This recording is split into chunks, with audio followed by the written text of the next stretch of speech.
Well, ladies and gentlemen, it's fantastic to be back in America. And it's fantastic to be back at CPAC for the second year in a row. But last year, there was a dark cloud hanging over this conference. It was called Joe Biden. And this year, we are now under the leadership of President Donald Trump. This is truly the golden age of America. But I'm sad to report that Britain is in the dark age. We have a socialist government, commissars ruling over us, who are leading our country in a terrible direction.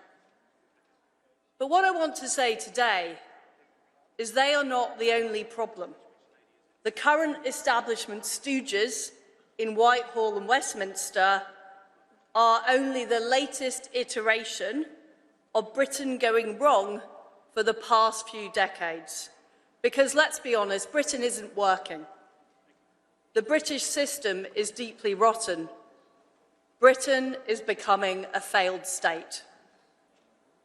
We've got people who are being arrested and locked up for posting on X and Facebook. We've seen tens of thousands of girls as young as 12 raped, tortured, and even killed by Pakistani grooming gangs. And yet many of those perpetrators have not been brought to justice. In fact, those crimes have been covered up, and we know that the authorities colluded. We know there was police collusion, and we know there was collusion from the local council. We have a massive problem with illegal immigration, but yet we can't even deport people who are criminals from our country because of human rights.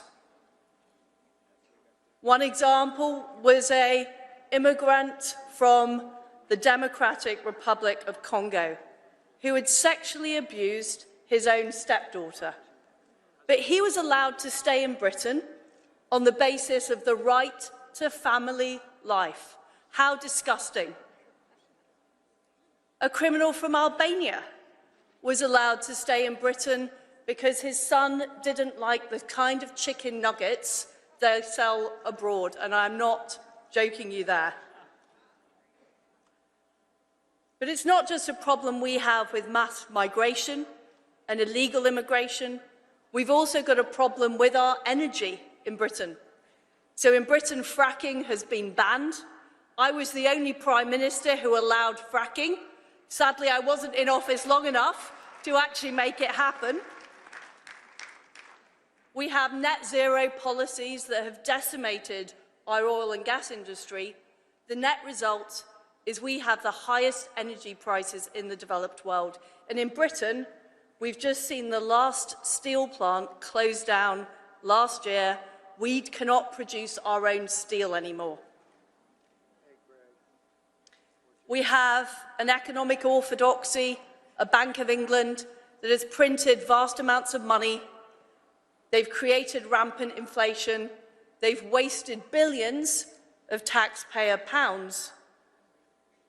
If they weren't the government, it would be called a heist.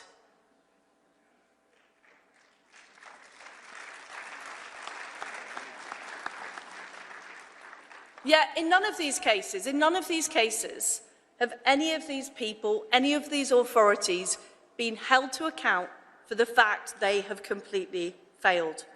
And we're in a situation where Britain is almost bankrupt, morally, socially, and economically. And I think people in this room might want to know, how on earth has this happened? This is the country that invented parliamentary democracy. It's the country of the Magna Carta. It's the country of the Bill of Rights. We protected freedom of the press back in 1695, almost 100 years before the First Amendment. How on earth can the country of Adam Smith and the Industrial Revolution be deindustrializing? It doesn't make any sense. And the answer is that everything that made Britain great is being destroyed by an establishment that hates Britain and hates the West.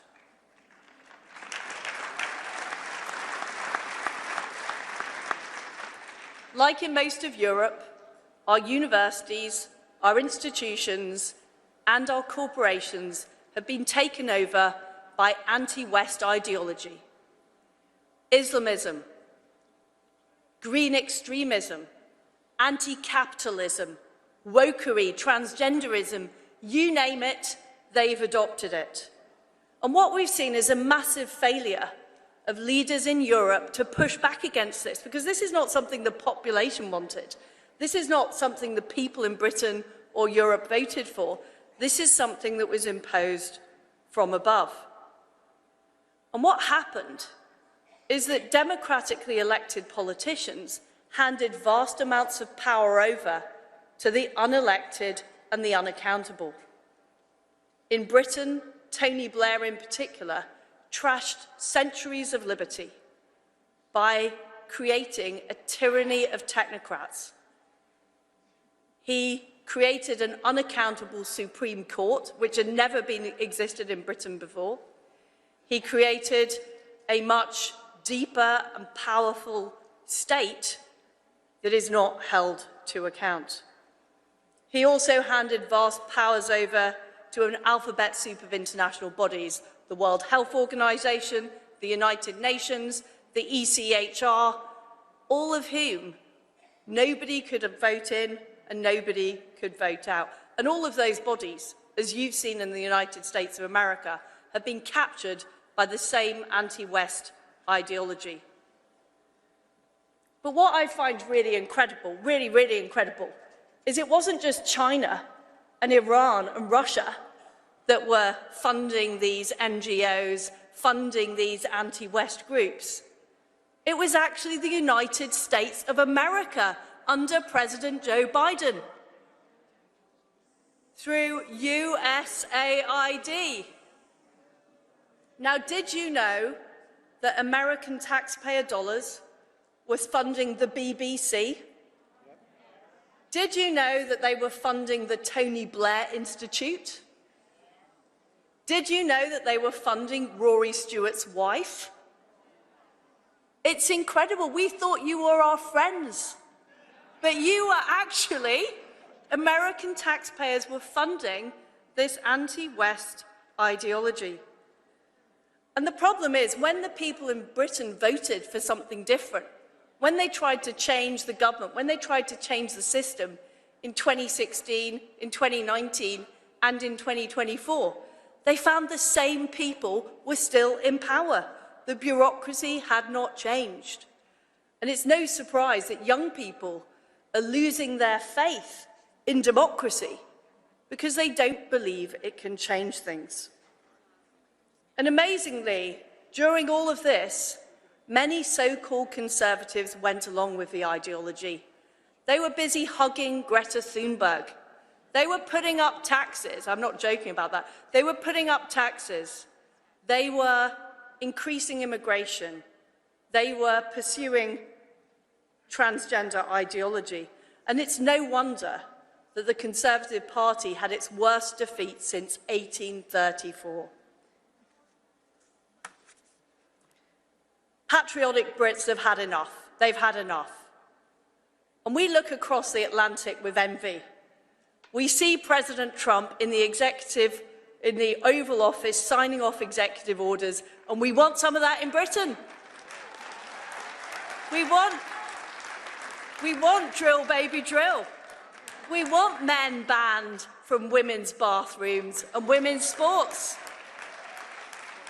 We want illegal immigrants deported. We want taxes to be cut. We want a Trump revolution in Britain.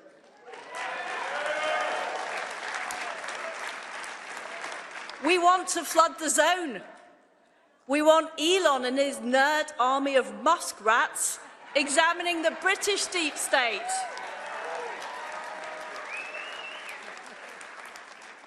Ladies and gentlemen, we missed the first American Revolution in 1776. In fact, it was actually a revolution against us. But we want to be part of the Second American Revolution.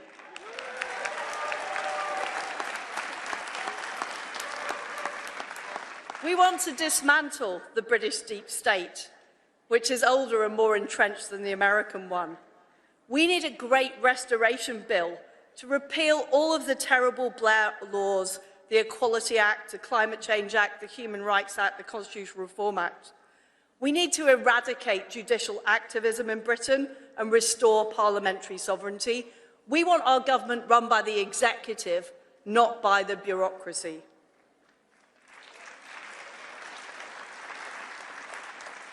But most of all, what we need is we need to restore free speech.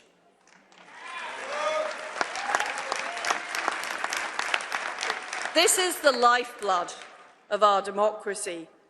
And J.D. Vance is right. Vice President Vance is right. Free speech is in retreat in Britain and in Europe.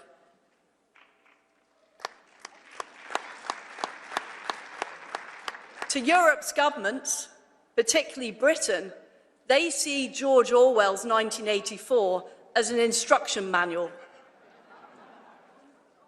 Look at the evidence. A British citizen was arrested for praying outside an abortion clinic. We have German prosecutors saying that if you insult somebody, you could be arrested.